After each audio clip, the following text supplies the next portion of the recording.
Movie shot presenting दोस्तों, आज हम बात करने वाले हैं एक ऐसी हॉरर मूवी की जिसने पूरी दुनिया को दारा दिया था अपने रियल इंसिडेंट से। ये कहानी है एक ऐसे घर की जहां एक फैमिली ने सोचा था नया शुरुआत करेंगे, लेकिन उनके साथ शुरू हुआ एक भूतिया नाइटमेयर। ये है द कंजरिंग, जो बेस्ड है एड और लोरेन वॉरेन के रियल लाइफ पैरानॉर्मल केस पर। कहानी शुरू होती है 1941 में। एक फैमिली, रॉजर और कैरोलिन पेरन, अपनी 5 बेटियों के साथ एक पुराने फार्म हाउस में शिफ्ट होती है जो हैरिसविल, रोड आइलैंड में है।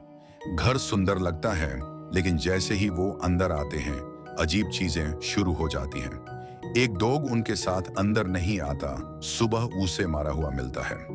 बच्चों को रात में तलियों की आवाज सुनाई देती है और एक बेटी के पैर पर कोई इनविजिबल खींच लेता है। सब कुछ धीरे धीरे बढ़ता जाता है। कैरोलिन घर में नई ब्रूजेस के साथ उठती है, जैसे कोई रात में यूज मार रहा हो। घर में से क्लैप साउंड्स आती हैं, पर कोई होता नहीं। एक दिन उनकी बेटी खेलते हुए कहती है, मॉम, मेरा एक दोस्त है, उसका नाम है रोरी। लेकिन रोरी एक गोस्ट चाइल्ड होता है। जितना फैमिली इग्नोर करती है उतना ही एक्टिविटी बढ़ जाती है। कैरोलिन हेल्प के लिए कांटेक्ट करती है फेमस पैरानॉर्मल इन्वेस्टिगेटर्स एड और लोरेन वॉरेन को। वॉरेन्स घर आकर इन्वेस्टिगेशन करते हैं और तुरंत महसूस करते हैं एक डार्क डिमोनिक प्रेजेंस। लोरेन कहती है, यह स्पिरिट सिर्फ इस घर में नहीं, अब यह तुम्हारे साथ चिपक चुकी है। उन्हें पता चलता है कि इस घर में पहले एक विच रहती थी, बाथशेबा शर्मन, जिन्होंने अपने न्यूबॉर्न बेबी को डेविल के नाम पे कुर्बान किया था। उसने खुद को ट्री से लटका कर मार दिया और तब से यह घर श्रापित हो गया। अब हॉन्टिंग अपने पीक पर पहुंच जाती है। बाथशेबा की स्पिरिट कैरोलिन को पोजेस कर लेती है और यूस मजबूर करती है अपनी बच्चों को मरने के लिए, जैसे उसने अपने बच्चे के साथ किया था। घर में चेयर्स हिलने लगती हैं, डोर्स बैंड होते हैं और सब जगह एक ही आवाज गूंजती है, लीव दिस हाउस।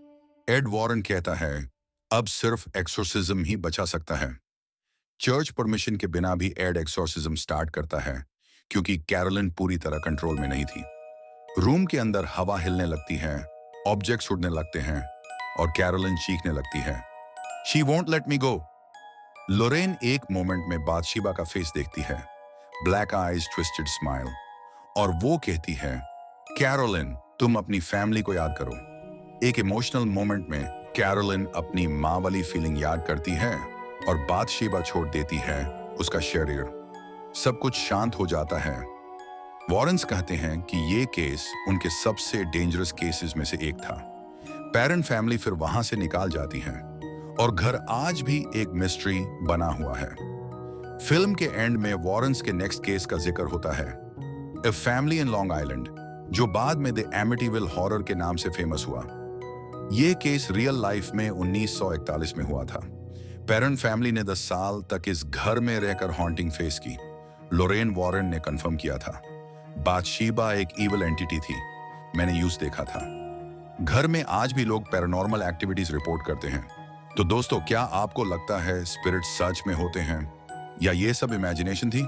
कमेंट्स में बताना। अगर आपको ये हॉरर एक्सप्लेनेशन पसंद आई हो तो वीडियो को लाइक, शेयर और चैनल मूवी शॉट को सब्सक्राइब कर लो, क्योंकि मैं लाने वाला हूं और भी रियल हॉरर स्टोरीज जहां सच और अंधेरा एक साथ चलते हैं।